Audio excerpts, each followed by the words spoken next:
మన ప్రభువును రక్షకుడినైన యేసుక్రీస్తు నామమున మీ అందరికీ శుభాభివందనములు. ఈరోజు దేవుని వాగ్దానం 2 తిమోతి 4వ అధ్యాయం 5వ వచనం.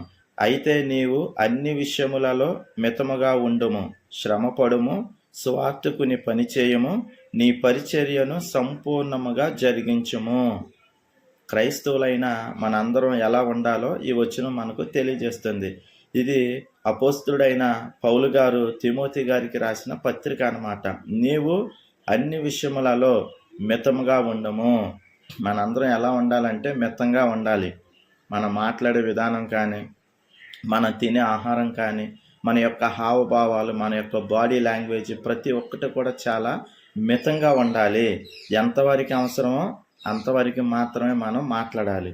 ఈ రోజుల్లో చాలామంది చూడండి, అవసరం ఉన్నా లేకపోయినా సరే ఎప్పుడు చూసినా ఏదో ఒకటి మాట్లాడుతూనే ఉంటారు. వారి యొక్క అవసరం ఉన్నా లేకపోయినా సరే ప్రతి విషయాల్లో వీళ్ళే ఇన్వాల్వ్ అయ్యి మాట్లాడుతూ ఉంటారు. కానీ క్రైస్తవులైన మన అందరం కూడా ఎలా ఉండాలంటే మితంగా ఉండాలి. నాట్ ఓన్లీ టాకింగ్, మాట్లాడే విధానమే కాదండి, అన్ని విషయాల్లో మితంగా ఉండాలి. ఎప్పుడైతే మనం మితంగా ఉంటామో చాలా హెల్తీగా ఉంటాం అన్ని విషయాల్లో. అదే దేవుడు చెప్తున్నాడు. అదేవిధంగా శ్రమ పడము. క్రైస్తవులైన ప్రతి ఒక్కరు కూడా శ్రమలు పడాలండి. క్రైస్తవుడు అయినంత మాత్రాన లేదా దేవుణ్ణి నమ్ముకున్నంత మాత్రాన అన్ని ఆశీర్వాదాలు, అన్ని మేలులే కాదు, కానీ శ్రమలు కూడా వస్తాయి. శ్రమలు అనుభవించాలని మనకి ఇక్కడ దేవుని వాక్యం తెలియజేస్తుంది. అదేవిధంగా సువార్తకుని పని చేయము. సువార్తకుని పని చేయాలి అంటే మనకు తెలిసిన దేవుని విషయాలను, మంచి విషయాలను నలుగురికి తెలియజేయాలి.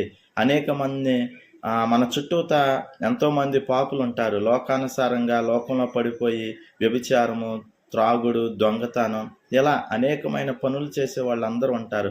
అలాంటి వాళ్ళకి మనం సువార్త ప్రకటించాలి. దేవుని విషయాలను చెప్పి వారి హృదయాలను మార్చి వారిని దేవుని సన్నిధికి మనం తీసుకొచ్చే ప్రయత్నం అనేది చేయాలి. అదేవిధంగా నీ పరిచర్యను సంపూర్ణంగా జరిగించుము. పరిచర్య అనేది చేయాలి. కాబట్టి నా ప్రియ సహోదరి, సహోదరుడా, ఈరోజు మనం తెలుసుకున్న ఈ యొక్క వాక్యాన్ని బట్టి మనం మితంగా ఉండాలి, శ్రమలు పడాలి, అదేవిధంగా పరిచర్య చేయాలి, సువార్తకుని పని చేయాలి. కానీ ఈ రోజుల్లో క్రైస్తత్వం ఎలా అయిపోయిందంటే కేవలం అవసరాల కోసము, అంటే అనారోగ్య సమస్యలు ఉన్నాయనో, ఆర్థిక సమస్యలు ఉన్నాయనో, పిల్లలు లేరనో, ఇలా రకరకాల కోరికల మేరకే దేవుణ్ణి ఆరాధించేవారు ఈ రోజులో చాలా ఎక్కువ మంది అయిపోయారు. కానీ నిజానికి మనం ప్రార్థించక మునిపే మన అక్కర్లన్నీ దేవుడికి తెలుసు. కాబట్టి ఫస్ట్ మనం ఏం చేయాలంటే దేవుని పని చేయాలి. ఎప్పుడైతే మనం ఫస్ట్ దేవుని పని చేస్తామో మనకున్న ప్రతి ఒక్క అవసరతలను దేవుడు ఖచ్చితంగా తీరుస్తాడు. కాబట్టి ప్రతి ఒక్కరు కూడా మీరందరూ భూ సంబంధమైన వాటి గురించి ఆలోచించకుండా ఫస్ట్ పరలోక సంబంధమైన విషయాల గురించి మొదట మీరు ఆలోచించండి. మీకు ఏ అవసరాలు ఉన్నాయో ప్రతి ఒక్కటి కూడా సమయాన్ని బట్టి, కాలాన్ని బట్టి దేవుడు మీకు ప్రతి ఒక్కటి తీరుస్తాడు. కాబట్టి మీరందరూ ఈ దినము నుంచి ఫస్ట్ దేవుని పని చేయాలని, ఫస్ట్ మితంగా ఉండాలని, సువార్తకుని పని చేయాలని, పరిచర్య చేయాలని ప్రభు అయిన యేసుక్రీస్తు నామమున మీ అందరికీ ప్రేమతో తెలియజేస్తున్నాను.